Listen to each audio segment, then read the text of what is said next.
Good morning, students. Today we are going to see the next part, third part. So, என்ன பார்க்க போறோம் அப்படின்னா savings, benefits of saving, investment, block money அப்படிங்கிற நாலு topic பற்றி பார்க்குறோம். இதோட இந்த லெசன் முடியுது. ஸோ ஃபர்ஸ்ட் டாபிக் என்ன அப்படின்னா savings in bank and investment. So நம்ம வந்து என்ன சேவிங்ஸ் என்ன பார்க்குறோம். Savings are defined as a part of consumer disposable income which is not used for current consumption, rather kept inside for future use. So savings நம்ம என்ன அப்படின்னா எதிர்கால தேவைக்காக நம்ம சேர்த்து வைக்கிறது தான் சேவிங்ஸ். ஓகேங்களா, சேமிப்பு தொகை அப்படின்னு சொல்லலாம். ஓகேங்களா, okay. There are several ways through which a person can save money. So நிறைய வகையில் வந்து என்ன பண்ணலாம் அப்படின்னா வந்து பணம் சேமித்து வைக்கலாம். எப்படி அப்படின்னா சொல்லலாம், நம்ம வீட்டில் உண்டியால் சேர்த்து வைக்கலாம், பேங்க்கில் சேர்த்து வைக்கலாம், ஏதாவது வேறு யாராச்சும் கொடுத்து வச்சு சேவ் பண்ணலாம், எப்படி வேணாலும் சேவ் பண்ணலாம். ஓகே, நிறைய வே இருக்குது. The banking facility saving money through various form of account. So bank மூலியமாக நம்ம எப்படி சேவ் பண்ணலாம் அப்படின்னு பார்த்தீங்கன்னா நிறைய வே இருக்குது. அதில் என்னென்ன கொடுத்துருக்காங்க அப்படின்னா 4 டைப்ஸ் கொடுத்துருக்காங்க. Student saving account, saving deposit, current account deposit and fixed deposit அப்படின்னு கொடுத்துருக்காங்க. இதில் ஸ்டூடெண்ட் சேவிங் அக்கௌண்ட் அப்படின்னா என்ன அப்படின்னா ஸ்டூடெண்ட்ஸ் வந்து அவங்களுக்கான அக்கௌண்ட்ஸ் ஓப்பன் பண்ணிக்கலாம் பேங்க்கில் வித்தவுட் மணி, அதாவது பணம் இல்லாமல் ஜீரோ பேலன்ஸ் வந்து என்ன பண்ணிக்கலாம் அப்படின்னா அவங்க வந்து அக்கௌண்ட் ஓப்பன் பண்ணிக்கலாம். அதில் அவங்க கவர்மெண்ட் மூலியமாக கிடைக்கக்கூடிய உதவித்தொகையெல்லாம் வந்து என்னது சேவ் பண்ணி வச்சுக்கலாம். ஓகேங்களா. நெக்ஸ்ட்டு சேவிங் டெபாசிட் அப்படின்னா என்னன்னு பார்த்தோம்னா saving deposit are open by customers to save the part of their current income. So இப்போ வந்து சில வந்து மந்த்லி சேலரிக்கெலாம் வேலைக்கு போகிறாங்க பார்த்தீங்கன்னா அவங்களாம் என்ன பண்ணால் கரண்ட் இன்கம் வந்து இதில் வந்து என்னது சேவ் பண்ணி வச்சுக்கலாம். ஓகேங்களா. The customers can withdraw their money from their accounts when they require it. அவங்களுக்கு எப்போ பணம் தேவைப்படுதோ அப்போ வந்து என்னது அதை வந்து டெபிட் கார்டு யூஸ் பண்ணி அவங்க என்ன பண்ணிக்கலாம், அந்த அமௌண்ட் எடுத்துக்கலாம். ஓகேங்களா. The bank also gives a small amount of interest to the money in the saving deposit. So saving deposit வந்து பேங்க்கில் வந்து என்ன சின்ன ஒரு 20 rupees 10 ஒரு 15 rupees இந்த மாதிரி என்ன பண்ணுவாங்க அப்படின்னா பேங்க்கில் என்ன பண்ணுவாங்க இன்ட்ரெஸ்ட் கொடுப்பாங்க. ஓகேங்களா. தென் கரண்ட் அக்கௌண்ட் டெபாசிட் அப்படின்னு பார்க்குறோம். ஸோ கரண்ட் அக்கௌண்ட் அப்படின்னா are generally open by the business firms. So businessmen, traders and public authorities, பொது அலுவலர்கள் வந்து இது வந்து யூஸ் பண்ணிக்குவாங்க. The current account help in the frequent banking transaction as they are repayable on demand. So அவங்க என்ன பண்ணுவாங்க, அவங்க டிரான்சாக்ஷன் பண்ணுறதுக்காக இந்த கரண்ட் அக்கௌண்ட்டை யூஸ் பண்ணிக்கிறாங்க. Next fixed deposit. So fixed deposit அப்படின்னா நம்ம ஒரு பெர்மனெண்ட்டாக இத்தனை வருஷத்துக்கு இது ஃபிக்ஸ்டாகவே இருக்கும், இத்தனை வருஷம் வச்சு தான் எடுக்க முடியும், இவ்வளோ நாள் இத்தனை மந்த்துக்கு அப்புறம் தான் எடுக்க முடியும் அப்படிங்கிற மாதிரி ஃபிக்ஸ்டு டெபாசிட் பண்ணுறது. ஓகேங்களா. நெக்ஸ்ட்டு பாருங்கள், இதோட பெனிஃபிட்ஸ் என்னன்னு பார்த்தோம்னா பெனிஃபிட்ஸ் ஆஃப் சேவிங். ஓகேங்களா. அதோட சேவிங் என்னென்ன பெனிஃபிட்னா you will be financially independent sooner. So நீங்கள் வந்து என்னது அதாவது பணம் சம்மந்தப்பட்ட எந்த விஷயத்துலையும் நீங்கள் என்னது கவலைப்படவே வேணாம். ஃபினான்ஷியலாக வந்து என்னது இண்டிபெண்டாக சுதந்திரமாக இருக்கலாம். பணம் இல்லை இல்லைன்னு வருத்தப்பட தேவை. ஓகேங்களா. You would not have to worry any unforeseen expenses. So எந்த இதை வந்து எதிர்காலத்தை வந்து நினச்சி என்ன வருத்தப்பட தேவையில்லை. ஏன்னா எனக்கு வந்து டெபாசிட் பண்ணி வச்சுருக்கேன், இன்றைக்கி அது நமக்கு வந்து ஹெல்ப்ஃபுல்லாக இருக்கும் அப்படின்னு சொல்கிறேன். In future you will have financially backup in place if you lose your job. So உனக்கு எதிர்காலத்தில் உனக்கு ஜாப் இல்லை எனக்கு வந்து பணம் இல்லை அப்படின்னா கண்டிப்பாக இது வந்து உதவும் அப்படின்னு சொல்கிறாங்க. You will be prepared if your circumstances change. இந்த பணத்தை வச்சு கண்டிப்பாக உன்னோட அட்மாஸ்பியர் அதாவது உன்னோட சர்க்கம்ஸ்டன்ஸை கண்டிப்பாக சேஞ்ச் பண்ண முடியும். இப்போ உனக்கு வந்து சாதாரணமான ஒரு வீடு இருக்குது அப்படின்னா கண்டிப்பாக எதிர்காலத்தில் இந்த ஃபிக்ஸ்டு டெபாசிட் வச்சு என்ன பண்ணலாம், கண்டிப்பாக எதிர்காலத்தில் சூப்பராக அமைச்சிக்கலாம் அப்படிங்கிற மாதிரி சொல்கிறாங்க. You will be more comfortable in retirement. அதுக்கப்புறம் ரிட்டையர்மெண்ட் ஆகிட்டீங்க அப்படின்னா நம்ம ஜாப்பில் இருக்கும், ரிட்டையர்மெண்ட் ஆகிட்டோம் அப்படின்னா கண்டிப்பாக இந்த அமௌண்ட் வந்து ஃபிக்ஸ்ட் அமௌண்ட் வந்து நமக்கு கண்டிப்பாக உதவும். Save today for better tomorrow. So இன்றைக்கி சேர்த்தோம்னா கண்டிப்பாக எதிர்காலத்தில் நமக்கு நல்லா பயன் தரும். ஓகேங்களா. And intensity to save among the students. So ஸ்டூடெண்ட்டை இது வந்து சேவ் பண்ணுறதை பற்றி சொல்லணும், அமௌண்ட்டை சேவ் பண்ணுறது. Teach them about taxes and accounting. So கணக்கு வழக்குகள் மற்றும் டேக்ஸ் வரிகளை பற்றி மாணவர்கள்ட்ட சொல்லி புரிய வைக்கணும். Involve them and grown up money decision. So மணியை பற்றி மணியோட ப்ராசஸ் என்ன அப்படிங்கிறத பற்றி சொல்லணும். Encourage them to apply for scholarship. So scholarship வந்து அப்ளை பண்ணுறதுக்கு அவங்கள என்கரேஜ் பண்ணணும்.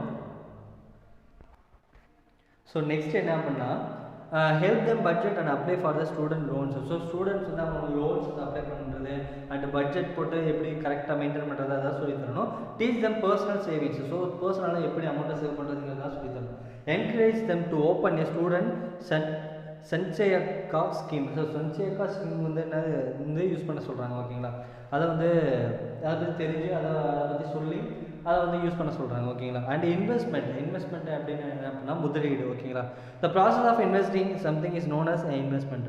It could be anything money time efforts or other resource that you exchange to earn returns in future. So இப்போ நம்ம ஒரு முதலீடு பண்ணுறோம், ஒரு இடத்துல சேவ் பண்ணுறோம் அப்படின்னா அது எதிர்காலத்தில் கண்டிப்பாக நமக்கு ஒரு பெரிய பயனுள்ள ஒரு விஷயமும் கண்டிப்பாக மாறுங்கிறதுக்காக நம்ம பண்ணக்கூடிய ஒரு விஷயம் தான் இந்த investment. So stock, bond, mutual fund, insurance, annuities, deposit account or any other securities or assets. So இது எல்லாமே இன்வெஸ்ட்மெண்ட்டில் வரக்கூடிய ஒரு விஷயம் ஓகேங்களா. ஸோ இன்வெஸ்ட்மெண்ட் அப்படின்னா என்ன அப்படின்னா always come with risk of losing money. So பொதுவாகவே நமக்கு தெரிஞ்ச இன்வெஸ்ட்மெண்ட் பண்ணோம் அப்படின்னா கண்டிப்பாக லாஸ் ஆகிடுமோங்கிற ஒரு பயத்திலே நம்ம பண்ணுவோம் ஓகேங்களா. But it is also true, என்னது உண்மைதான் அது ஒரு விஷயம். That you can reap more money with the same investment vehicle. It has a productive nature that helps in economic growth of our country. So நம்ம வந்து கண்டிப்பாக இன்வெஸ்ட்மெண்ட் பண்ணுறோம் அப்படின்னா கண்டிப்பாக அது வந்து என்ன லாஸ் ஆகுங்கிறது ஒரு உண்மை. அதே சமயம் நமக்கு என்னது எதிர்கால தேவையை வந்து பூர்த்தி செய்யக்கூடிய ஒரு விஷயமாகவும் இந்த இன்வெஸ்ட்மெண்ட் இருக்குது அப்படின்னு சொல்கிறாங்க. ஸோ இதில் வந்து கம்பேரிசன் பண்ண சொல்கிறாங்க, சேவிங்ஸும் அண்ட் இன்வெஸ்ட்மெண்ட்டையும் கம்பேரிசன் பண்ண சொல்கிறாங்க. இதில் வந்து கம்பேரிங் பண்ணோம்னா மீனிங் ரெண்டுக்கு என்ன மீனிங் அப்படின்னு பார்த்தோம்னா, ஸோ சேவிங்கிறது நம்ம கரண்ட் இன்கம் வந்து யூஸ் பண்ணுறதுக்காக கரண்ட்லி நம்ம யூஸ் பண்ணக்கூடிய ஒரு விஷயமா இருக்குது. இதே இன்வெஸ்ட்மெண்ட்டில் என்ன சொல்கிறாங்க அப்படின்னா எதிர்கால தேவைக்கு சேவ் பண்ணக்கூடிய ஒரு விஷயமா இருக்குது. ஸோ என்ன பர்பஸ்க்காக சேவிங்ஸ் பண்ணுறோம் அப்படின்னா நம்ம வந்து fulfil short term and urgent requirements. So நம்ம எதிர்காலத்தில் ஏதாவது தேவைப்படுது அர்ஜென்ட்டாக அப்படின்னா நம்ம சேவிங்ஸ் வச்சு நம்ம யூஸ் பண்ணிக்கலாம். இன்வெஸ்ட்மெண்ட் அப்படிங்கிறப்ப என்ன பண்ணுவோம் அப்படின்னா ஸோ அது வந்து ஒரு பர்டிகுலராக இதுக்கு தான் அப்படின்னு சொல்லிட்டு நம்ம ஒரு அமௌண்ட்டை சேர்த்து வைப்போம் இல்லைங்களா, அதை மாதிரி.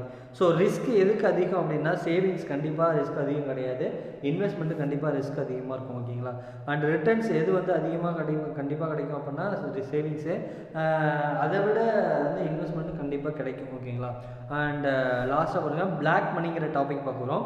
பிளாக் மணி அப்படின்னா என்ன அப்படின்னா ஸோ கவர்மெண்ட்டுக்கு தெரியாமல் வச்சுருக்கக்கூடிய பணங்கள் தான் பிளாக் மணின்னு சொல்கிறாங்க. ஃபார் எக்ஸாம்பிள் எப்படி சொல்லணும் அப்படின்னா இப்போது நான் வந்து ஏர்ன் பண்ணுற அமௌண்ட் வந்து மந்த்லி ஒன் லேக் நான் சம்பாதிக்கிறேன் அப்படின்னா 1 லேக் சம்பாதிக்கிறேங்கிறதுக்கான ஒரு ஸ்டேட்மெண்ட்டை நம்ம கவர்மெண்ட்டுக்கு கொடுக்கணும், அதுக்கான டேக்ஸும் கட்டிடணும். அதை விட்டுட்டு நான் 1 லட்சம் வாங்கலை, நான் வந்து 50,000 தான் வாங்குகிறேன் அப்படின்னு சொல்லிட்டு மீதி 50,000 கணக்கு கட்டாமல் நம்ம அதை தனியாக சேவ் பண்ணுறது. ஸோ அந்த தனியாக சேவ் பண்ணுற அமௌண்ட்டை தான் வந்து பிளாக் மணி அப்படின்னு சொல்கிறாங்க. என்னது பிளாக் மணி அப்படின்னு சொல்கிறாங்க. Black money is mostly created by the business people. So business people தான் கண்டிப்பாக இதை கிரியேட் பண்ணுவாங்க. ஏன்னா அவங்க தான் வந்து என்னது கவர்மெண்ட்டுக்கு ஒரு அமௌண்ட் காமிட்டு இந்த இது வந்து என்ன டேக்ஸ் கட்டுறதுக்கு யோசிச்சுக்கிட்டு இந்த மாதிரி பண்ணுவாங்க. They do not show the actual income earned in their economic activities. So அவங்க வருஷத்தில் எவ்வளோ அமௌண்ட் ஏர்ன் பண்ணுறாங்கிறத சொல்லாமல் தனியாக சேர்க்கறது தான் ஓகேங்களா. இந்த black money is accumulated by the criminals. யாரெல்லாம் இது யூஸ் பண்ணுவாங்க அப்படின்னா criminal, smugglers, hoarders, tax avoiders and other anti social element of the society. இவங்கெல்லாம் தான் வந்து என்ன பண்ணுவாங்க அப்படின்னா பிளாக் மணியை கொண்டு வருவாங்க. In India black money is fund earned in the black market, so on which income other taxes have not been paid. The total amount of black money is deposited in foreign banks by Indian is unknown. So unknown person அப்படிங்கிற ஒரு டீட்டெயிலை வச்சு என்ன பண்ணுறாங்க அப்படின்னா இந்தியாவில் இருக்கவங்க என்ன பண்ணுறாங்க அப்படின்னா அதர் கண்ட்ரியில் போய்ட்டு என்ன பண்ணுறாங்க அக்கௌண்ட் கிரியேட் பண்ணி அந்த அமௌண்ட்டை அங்கே போட்டு சேவ் பண்ணி வச்சுருக்காங்க ஓகேங்களா. The root cause for the increasing rate of black money is the country is the lack of strict punishment for the offenders. So இந்த மாதிரி தவறு பண்ணுறவங்களுக்கு கண்டிப்பாக வந்து ஒவ்வொரு நாட்டிலும் ஒரு சட்டங்கள் இருக்கும், அதை வச்சு என்ன பண்ணிடலாம் தண்டிச்சிடலாம். ஸோ அதை வந்து தண்டிக்கிறதுக்கு வந்து என்னது அந்த இது அந்த இப்போ அதர் கண்ட்ரிஸ் வந்து கண்டிப்பாக ஹெல்ப் பண்ண மட்டும் நம்ம ஹெல்ப் பண்ணால் நமக்கு வந்து இதை மாதிரி பிளாக் மணி ஆகாமல் இருக்கிறது தடுக்கலாம் ஓகேங்களா.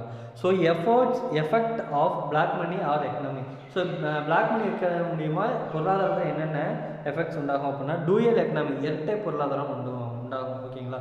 And tax evasion thereby loss of revenue to government. So கவர்மெண்ட்டுக்கு வருமானம் என்னது டேக்ஸ் கிடைக்கக்கூடியது கம்மியாக கிடைக்கும் ஓகேங்களா. அண்டர்மைனிங் இக்விட்டி, வைண்டிங் gap between the rich and poor. இப்போ ரிச்சுக்கும் புவருக்கும் அந்த கேப் கண்டிப்பாக இருந்துக்கிட்டே இருந்துகிட்ருக்கும் கண்டினியூஸாக. And lavish consumption spending and distortion of production pattern, distribution of scarce resource, effects on production. So இந்த மாதிரி இந்த மாதிரி பிரச்சனைகள்லாம் கண்டிப்பாக வரும். எதனால் அப்படின்னா பிளாக் மணினால. ஸோ பொருளாதார ஒரு உற்பத்தி குறையுது, அண்ட் என்னது இப்போ மக்களுக்கு சேவை செய்ய முடியாமல் போகுது, இதெல்லாம் வந்து பிளாக் மணினால கண்டிப்பாக வரும். ஸோ 2016 வந்து டிமானிஸ்ட்ரேஷன் இருந்தது இந்தியாவில்.